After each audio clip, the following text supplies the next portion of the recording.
Third stanza. If you can make one heap of all your winnings and risk it on one turn of pitch and toss, and lose and start again at your beginnings, and never breathe and word about your loss. अब यहाँ बोला है कि अपनी सारी जो winnings हैं, जो भी चीज़ें आपने जीती है, आपकी खुशियाँ, आपकी सब कुछ एक जगह रख दो और सिर्फ एक जो हेड एंड टेल्स वाला टॉस होता है, सिर्फ एक उस टॉस करने पे आप अगर पूरी चीज़ें लूज़ कर दें, फिर भी आप में उतनी दिक्कत आने के बाद फिर भी आप में उतनी क्षमता होनी चाहिए कि आप फिर से पूरी चीज़ें शुरू करो, बिगनिंग से अपना स्टार्ट लो, वो विनिंग्स जो लूज़ हो चुकी है अब फिर से उसे स्टार्ट करो और फिर भी किसी को एक शब्द ना बताओ कि आपने सब चीज़ें आपकी जा चुकी हैं। यही एक कंप्लीट मैन की निशानी होती है। If you can force your heart and nerve and sinew to serve your turn long after they are gone, and so hold on when there is nothing in you except the will which says to them, hold on. आपका जो आप अपने दिल को, अपने nerves को, अपनी muscles को, सबको आप मतलब जाने के बाद जो चीज़ आपकी जा चुकी है उसके बाद भी आप अपने पूरी बॉडी को स्ट्रांगली होल्ड करके रखो, क्योंकि आपने वो विल है और वो विल आप में हमेशा रहेगी। अगर आप कंप्लीट मैन बनना चाह रहे हैं तो आप में वो विल हमेशा रहेगी और होना भी चाहिए, जो आपको होल्ड ऑन करने को रखे और हमेशा आपको बोलता रहे कि होल्ड ऑन करते रहो, भले कुछ भी हो जाए, कितनी विपत्तियाँ आ जाए, कितनी परेशानियाँ आ जाए, फिर भी होल्ड ऑन करके रखो। If you can talk with crowds and keep your virtue, or walk with kings nor lose the common touch, if neither foes nor loving friends can hurt you, if all men count with you but none too much. Okay. अब यहाँ बोला है कि आप crowd के साथ रहो, आप दोस्तों को, जो आपके दोस्त होते हैं जो क्राउड में से हैं उनके साथ रहो, मगर अपने जो वर्च्यूज़ हैं, अपने गुण हैं, उनको अच्छा बनाए रखो। ऐसा नहीं कि आप क्राउड के साथ हो और उसमें कुछ लोग हैं जो गलत कर रहे हैं, कोई चोरी कर रहा है, कोई झूठ बोल रहा है, कोई कुछ किसी को मार रहा है, तो आप वो चीज़ें सीखने लग जाओ। नहीं, आप दुनिया में किसी के भी लोगों के साथ हो, मगर आपके अंदर की जो अच्छाइयाँ हैं वो हमेशा बनी रहनी चाहिए, भले आप किसी के भी साथ हो। आप डाकू चोर के साथ भी अगर आप बैठे हो तो भी आप में वो चीज़ें कभी नहीं आना चाहिए। और अगर आप किसी किंग के साथ अगर रहते हो, किंग के साथ आपका मिलना जुलना, उठना बैठना है, तो ये मत करो कि कभी आप दूसरे जो कॉमन लोग होते हैं, जो बड़े लोग नहीं होते, नॉर्मल लोग होते हैं, उनसे मिलना या उनसे बातें करना छोड़ दो। ये सोचो कि हम बड़े लोगों में आ गए हैं, हम किंग के दोस्त हो गए हैं, तो हम कॉमन लोगों से बातें ना करें। वो चीज़ गलत है, वो ना करें आप। और दोस्त हो या दुश्मन हो, किसी भी बात से हर्ट ना होना। और सब लोगों को, जितने भी लोग हैं आपके दोस्त हो, सबको आप काउंट ज़रूर करो अपने अपनी फ्रेंड लिस्ट में, मगर किसी को भी बहुत ज़्यादा मत काउंट करो। मतलब आपको पता है कि वो आपके बेस्ट फ्रेंड्स हैं, सब कुछ है, मगर फिर भी इतना ज़्यादा नहीं कि बिल्कुल ही उन पे डिपेंडेंट हो रहे हैं, या ऐसा नहीं करना है।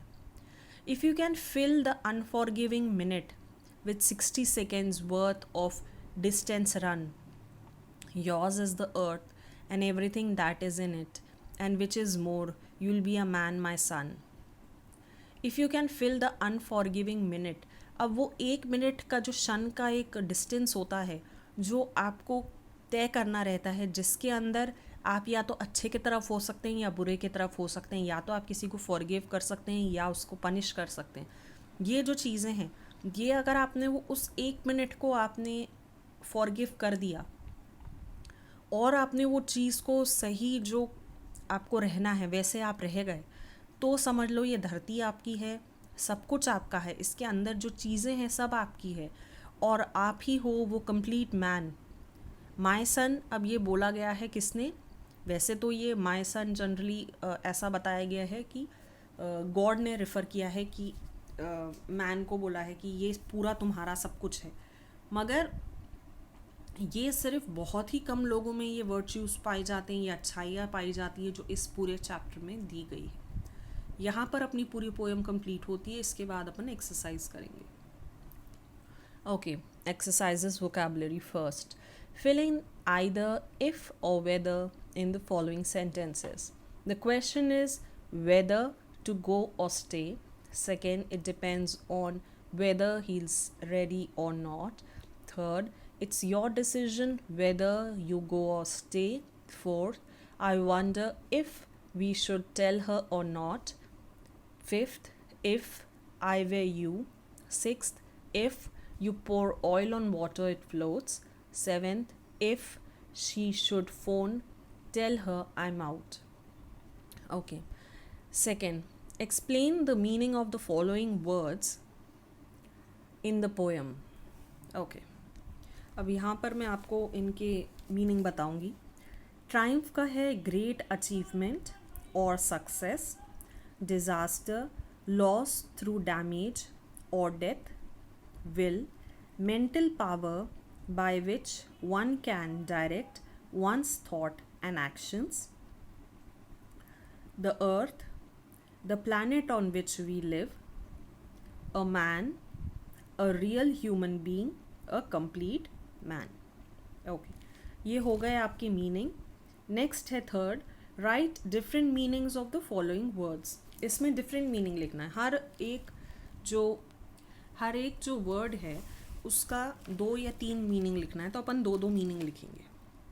मिनट का हो जाएगा अ मूवमेंट और दूसरा हो जाएगा ऑफिशियल नोट. ओके, फिर इसके बाद सेकंड का हो जाएगा next in order of importance size और दूसरा हो जाएगा a unit for measuring time. Head का हो जाएगा अपर पार्ट ऑफ बॉडी और दूसरा हो जाएगा side of a coin. Allowance का हो जाएगा अमाउंट ऑफ समथिंग, दूसरा हो जाएगा टैक्स फ्री मनी. डील का रहेगा टू डिस्ट्रीब्यूट कार्ड्स और दूसरा हो जाएगा एन एग्रीमेंट. वॉच का होगा टू लुक विथ अटेंशन और दूसरा वॉच हो जाएगा an instrument for showing time. Okay, 25 words के इसके अंदर ऑलमोस्ट 5-6 क्वेश्चंस हैं और बी के इसमें 2 क्वेश्चंस हैं, तो ये अपन पूरे करेंगे, मैं आपको दे दूँगी. ये चैप्टर इफ़ 9th पूरा यहीं ख़त्म होता है.